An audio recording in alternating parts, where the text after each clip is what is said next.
Bonjour à tous, c'est Corsican Spearfishing, nouvelle vidéo tournée au mois de juin, du coup avec plusieurs actions, il y aura de l'agachon, il y aura de l'indienne, donc vidéo toujours tournée avec notre partenaire Matador, et c'est parti pour la première action. Donc on commence avec de l'indienne, c'était au mois de juin, période vraiment propice en fait à la technique d'indienne puisqu'on a une thermo qui est assez haute, et le poisson va commencer à revenir, mais surtout près des côtes. Et il n'est pas rare de croiser certaines espèces comme le barracuda, on peut trouver des liches, des fois des dorades et évidemment du sard qui sera là toute l'année. Et là j'ai progressé donc sous l'eau, toujours dans à peu près 2-3 mètres d'eau, pas plus. Et on voit au loin que ça commence à briller, je vois qu'il y a un banc de barracuda qui est en activité. Mais je ne peux pas trop m'approcher parce que je ne veux pas les effrayer non plus. Et j'essaye d'attirer assez leur attention pour qu'ils viennent à moi naturellement. Donc c'est pas évident, ça fait prolonger un peu les apnées. Même si on est dans peu d'eau, c'est des actions qui sont assez éprouvantes. Donc là je vois qu'ils commencent à s'intéresser un peu à mon cas. Et ils arrivent tout doucement. Donc là j'ai le fusil spécial à gâchon pour le coup. Donc je sais que je vais être ok si j'ai un tir lointain à tenter. Donc je vois que ça se rapproche tout doucement. Je me dis allez, ça va pas tarder à rentrer. J'attends. Il faut de toute façon là, il faut être patient, il n'y a rien d'autre à faire. Et des occasions comme ça, on n'en a pas 36. Donc j'attends. Et il y en a un qui va commencer à arriver tout doucement. Donc là, je me fige. Je le mets de suite en joue et je garde vraiment l'alignement entre le fusil et moi pour pas qu'il ait eu un angle de vue trop latéral par rapport à moi. Et là, du coup, il est attiré par ma présence. Il est assez près. Je vais entamer mon tir. Il se rapproche. Je le mets bien en joue, je déclenche mon tir. Bon là il part de suite, c'était un joli spécimen.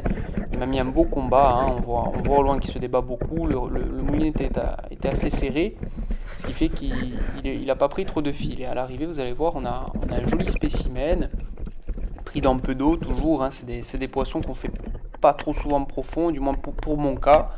Et donc première action de cette vidéo avec une jolie indienne. Allez, toujours la même approche, on progresse dans peu d'eau, là on voit vraiment qu'on est dans peut-être 1,50 m, et là je me fiche parce que je vois du poisson, encore une fois c'est des barracudas, ils arrivent, il y en a un qui apparaît sur la droite, un deuxième derrière qui est un peu plus gros, j'essaie de les aligner, malheureusement ils vont rester à distance, le petit est venu assez près, mais l'autre est resté trop loin, donc malheureusement je n'aurais pas déclenché le tir, et je vais les laisser passer tout doucement, ça fait toujours une belle rencontre, et c'est que l'approche n'était pas trop mal réalisée s'ils sont venus plus ou moins près, donc assez content de cette action. Et là on enchaîne avec toujours de l'indienne, toujours très peu profond. Et j'ai vu une belle dorade royale décoller au loin. Et là c'est des poissons qui sont vraiment très particuliers parce que la moindre erreur les fera fuir, surtout dans peu d'eau. C'est un poisson qui est curieux mais qui est très très très peureux. Donc là je ne bouge pas, j'espère que le courant va pas me décoller. Je suis vraiment à retenir mon souffle plus que jamais. Et elle arrive, je l'aligne un peu, le tir va être un peu lointain. Je la mets en joue et je tire. Bon là je sais que le poisson est bien sur les fils, il n'y a pas de souci. En plus à l'arrivée on a aussi un beau spécimen.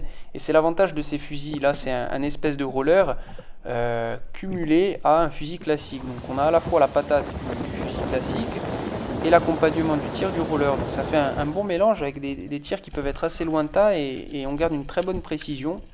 Et donc vraiment un bon fusil. Allez, on enchaîne avec de l'agachon. Donc là, on est sur une petite dizaine de mètres. C'est parmi les premières apnées d'agachon depuis un petit moment. Donc on se chauffe tout doucement. On commence les premiers agachons sur une dizaine de mètres. Pas des trop longs agachons, mais je vois qu'il y a quand même de la vie. Il y a de la manche qui est assez proche du sol. Il y a des sards. Donc c'est vraiment des indicateurs. Ça. En général, quand il y a pas un peu de manche, un peu de sards qui tournent, tout ça, c'est rare qu'il y ait de la vie ou du prédateur qui vienne. Et là, vous voyez, en l'occurrence, c'est des barracudas. Donc, ils arrivent en banc. On n'est pas sur des très gros spécimens. Mais c'est les premières occasions de la journée. J'ai envie d'assurer ma chasse. Donc, je vais sélectionner le plus facile à tirer pour moi. Je l'aligne, je le tire. Et je le bride de suite pour pas qu'il aille se déchirer plus bas. Donc, j'entame tranquillement ma remontée. On est en sécurité, pas trop profond. Et à l'arrivée, on a quand même un joli spécimen, même si c'est pas le plus beau que je sortirai de l'année. Mais ça reste quand même un poisson, et la pêche est déjà assurée avec un poisson comme ça. Donc là, on continue de suite. Et comme je vous disais, vous voyez, la manche, c'est quand même un bon indicateur. Là, elle est proche du sol, elle est assez affolée. On se dit qu'à tout moment, ça peut péter. Il y a des sérioles qui ont été faites par d'autres chasseurs dans le golfe, donc j'ai bon espoir d'en voir une. J'ai J'ai aussi croisé un peu de dentille, mais très timide, qui venait pas trop. Et j'attends, donc là je suis un peu plus profond, on sera sur une quinzaine de mètres. Et j'ai vraiment espoir de voir un prédateur sortir. J'ai vraiment envie en fait c'est vraiment la période pour en sortir. Et là je vois vraiment au loin que la manche éclate. Et qu'il y a quelque chose de gros qui arrive. Et vous voyez au loin une magnifique céréole. Malheureusement elle va faire volte-face. Je sais pas si j'ai tourné un peu trop brusquement ou quoi. Je lui ai peut-être fait peur. Mais malheureusement, elle ne viendra pas, elle repartira telle qu'elle est venue. Je vais avoir beau multiplier les appels de gorge, elle ne reviendra pas. J'ai beau multiplier les agachons derrière, je la recroiserai jamais. Mais bon, c'est pas grave, on va persister et vous allez voir que la chasse sous-marine c'est aussi ça, c'est vraiment persister, insister quand on voit qu'il y a un peu de vie. Là on voit qu'il y a un joli petit dentier qui commence à monter, je vous mets un zoom, un ralenti. Il est un peu loin, il commence à se profiler, je perds pas de temps, je tire de suite parce qu'il tourne très rapidement. Et je vois qu'il est sur le fil, je sais pas trop comment je l'ai tiré, donc j'entame ma remontée, je desserre le moulinet pour pas faire forcer sur la chair du poisson. Et j'entame ma remontée, on était sur une vingtaine de mètres, donc on avait eu le temps de se chauffer un peu plus tôt dans la matinée. Et à l'arrivée, on va avoir un joli petit spécimen, donc c'est sûr c'est pas le plus gros qu'on ait sorti. Mais ça fait toujours plaisir de sortir des poissons comme ça, parce que c'est la récompense de beaucoup d'heures passées dans l'eau, et de beaucoup d'actions qui malheureusement n'auront pas abouti. Et là, du coup, ben, on va enchaîner avec la nouvelle action.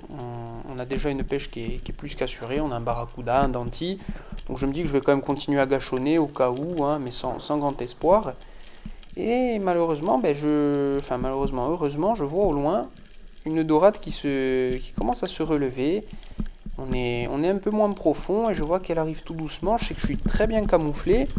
Et je me dis qu'il y a des chances de la faire. Elle arrive de face, elle se rapproche. Je vais tenter le tir de face. Je la tire, elle est sur le fil. Alors là, quand on a un tir de face comme ça, on sait que le poisson, on peut y aller, il est bien pris. Donc là, je remonte sans trop de soucis. Je ne desserre même pas le moulinet. Je sais qu'il n'y aura pas de problème. Et à l'arrivée, on a une jolie dorade royale, hein, qui viendra compléter la pêche. Et voilà, donc on arrive déjà à la fin de cette vidéo. J'espère vraiment qu'elle vous aura plu. Et j'espère pouvoir en sortir beaucoup plus. Malheureusement avec le travail c'est jamais trop évident. Donc je vous dis à très bientôt pour de nouvelles vidéos. Et surtout pensez à vous abonner, à nous faire un retour. A bientôt.